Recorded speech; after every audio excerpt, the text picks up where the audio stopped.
The United States, Great Britain, and France are moving closer to a multilateral military strike against Syria. Forces have been put into place. President Barack Obama has begun consultations with congressional leaders. I want to bring in Sir Andrew Green. He's the former UK ambassador to Syria and later to Saudi Arabia. He joins us now on the phone from the UK. Sir Andrew, thank you so much for joining us. I know you've written a few pieces on this, and one of your major points has been if there's some sort of action in Syria, we've got to have a purpose here. Do you see that right now? Well, good morning. Exactly so. I do not see the purpose, no. I do not see that there is an achievable military objective. There is a lot of talk about punishing the regime or deterring it from further use of chemical weapons. I do not think that an attack of this kind will have that effect, and for this reason, that the overall result will be to strengthen Russian and Iranian support for the regime. So from the point of view of Assad, he can absorb a few rockets and be stronger at the end of it. Well, it sounds like, from some of the pieces this morning, it sounds as if there were some sort of strike, it would simply be to take out chemical weapons capabilities. Well, I'm not sure about that. I think it's extremely dangerous to fire rockets anywhere where chemical weapons are stored. It may be possible to take out some of his own weapons, but they're easily replaced. And the first thing the Russians will do is to replace them. I think to go head-to-head with Russia over Syria is exactly the wrong way to do it.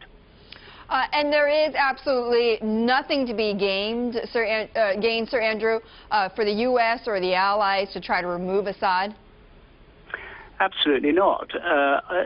What are we trying to do? I mean, most of the opposition, although they call themselves Democrats, within their ranks are a very large number of Islamic extremists, jihadists, who will be, to put it mildly, influential in any successive government. And people in the region are asking, why are the Americans and the British and the French on the side of Al-Qaeda? And it's a very good question. It is a very good question. How do we negotiate ourselves out of this, then? Well, we've gone, I think, entirely in the wrong direction. I think we should be seeking to cooperate with the Russians and the Iranians. Those are the two countries that have serious influence in Damascus, and neither of them have an interest in the use of chemical weapons in Syria or anywhere else. And I think if the United States and Russia and other countries combine to say to the Syrians, enough is enough, then I think that's a lot more effective than firing rockets at them. There's two things here. There's a recommendation of what to do, and then there's a reality of it, Sir Andrew. So the recommendation, it sounds like from you, is that you would say to the UK, you would say to the US president that he should negotiate with, he should open discussions with the Iranians and the Russians, but the likelihood of that sounds like it's not very possible. It's almost nil. Well, I'm afraid that's probably true now, because we've marched the troops up the hill, and it's always very embarrassing to march them down again.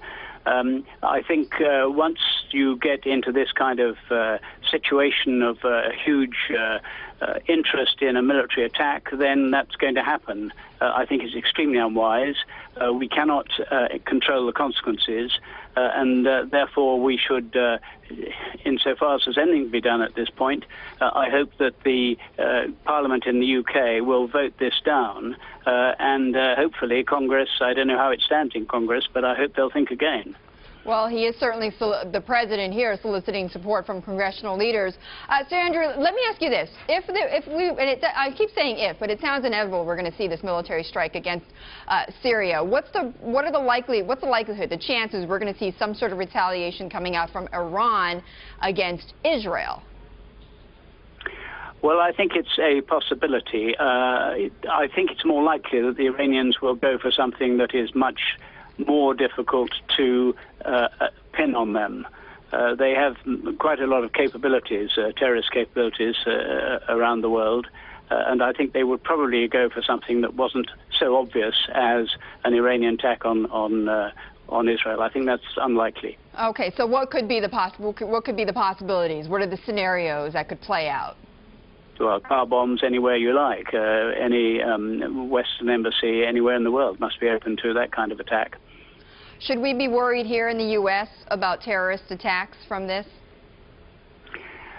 In the U.S. itself, you've been remarkably successful in detecting and preventing terrorist attacks from the Middle East, and I hope you'll be able to continue. But worldwide, you can't protect all your interests. You've just got too many, and so have we. Absolutely, and to NYPD Commissioner Ray Kelly's point yesterday, he said he's battening down the hatches and he is being very careful right now, given what is happening in Syria. So, Sir Andrew, not getting much of a sense that there's really any way out of this. We've pretty much hit the point of no return here. I think that judgment is probably right. I think we're on the wrong track and we're at the point of no return, and we will simply have to see how this plays out. But I think it's very sad. I think President Obama was absolutely right in the early stages of this to be extremely cautious. And from this side of the Atlantic, I can't understand how he's been maneuvered into the present position.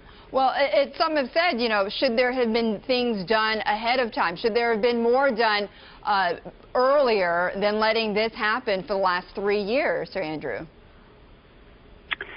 Well, it's hard to know going backwards. I think, as you implied, we are where we are, and we're going to have to let this episode play itself out.